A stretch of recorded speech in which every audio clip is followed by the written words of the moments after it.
The wind carried dust like memory, scratching across the wide, empty plains.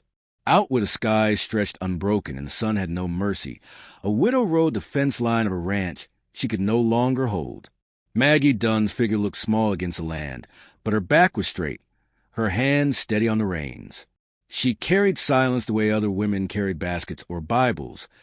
Close to the chest, heavy with what it meant, by the cottonwoods near the creek, her husband's grave leaned in the soil, the cross weathered, the name almost lost to storms.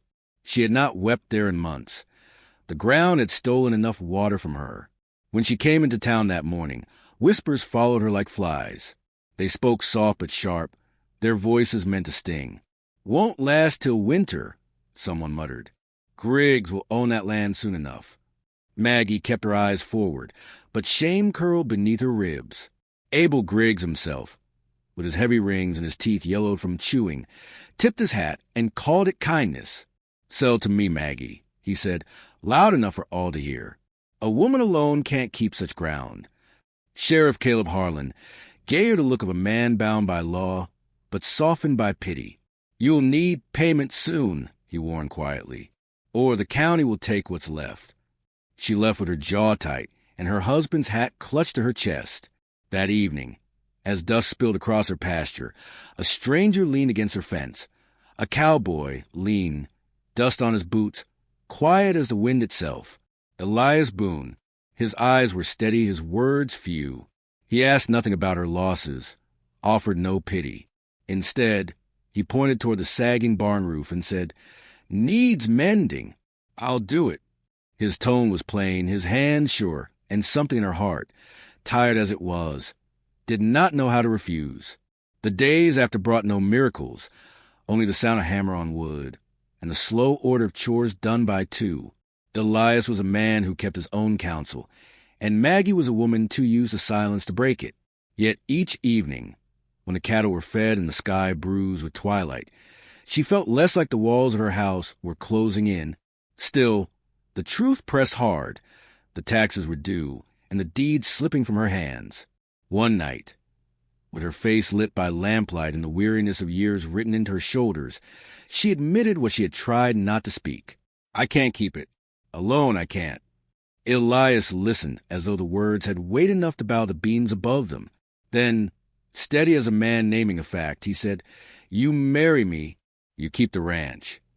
It was not a plea, not romance, nor kindness dressed as salvation, only survival shaped into words. She bristled at the thought, her pride aching, but when Griggs's shadow loomed again in her mind, she saw there was no other way.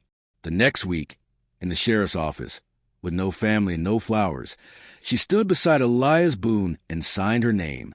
The Bible was opened, vows spoken, the pen scratched across the paper. In town, tongues wagged faster than the windmill. She married for the land. He wants her dowry.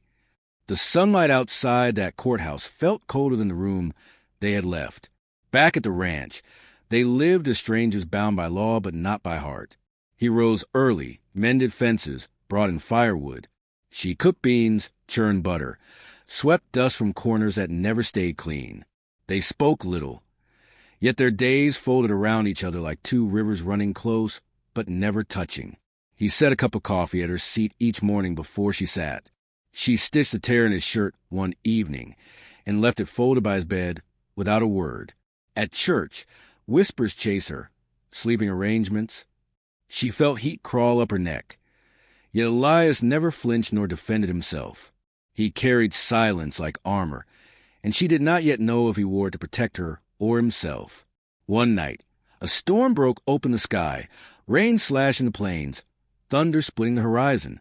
The barn roof Elias had worked so hard the men groaned, then collapsed under the weight. They rushed into the storm, mud pulling at their boots, lightning white against the black sky. Maggie slipped hard in the muck, her dress torn, her body sinking. Elias caught her by the wrist, yanking her up with strength that surprised her.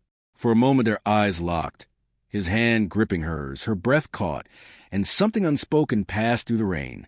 When at last animals were safe, she found him shivering in the kitchen, water dripping from his hair. Without thinking, she draped her late husband's blanket across his shoulders. He touched it like it was sacred, his voice breaking soft. Been a long time since anyone thought I was worth warming. She had no words, only silence that felt full rather than empty. But silence did not last. Abel Griggs rode up again, smug as ever. His men fanned out behind him.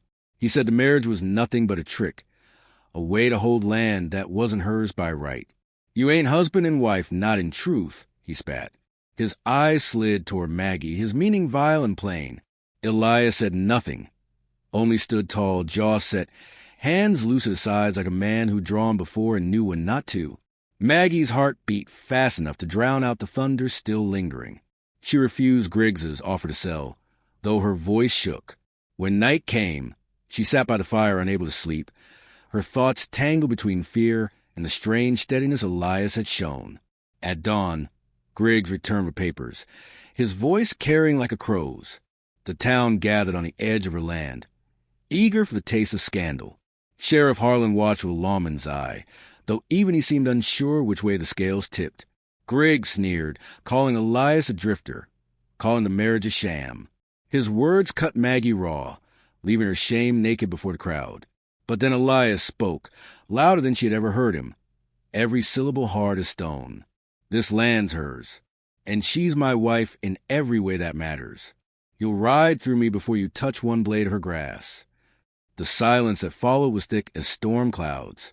Griggs faltered under the weight of those words, muttered threats, and rode off with his men. The crowd thinned, whispers following them back into town, but Maggie stayed still, her hands trembling. She looked at Elias Boone, at the man who had spoken not for pride or gain, but for her. Slowly, deliberately, she reached for his hand, her touch a choice rather than a necessity. You save more than this ranch, she whispered, and in his eyes, for the first time, she saw a softness not even the wind could carry away. And so it was that a cowboy married a widow to save her land. But in the quiet of coffee cups, in the storm's handclasp, in the stand made when the world tried to call her nothing, it was she who saved him. Some marriages are born of love, others of survival, but the truest ones are forged in the silence between, where hearts learn to tend what no one else can see.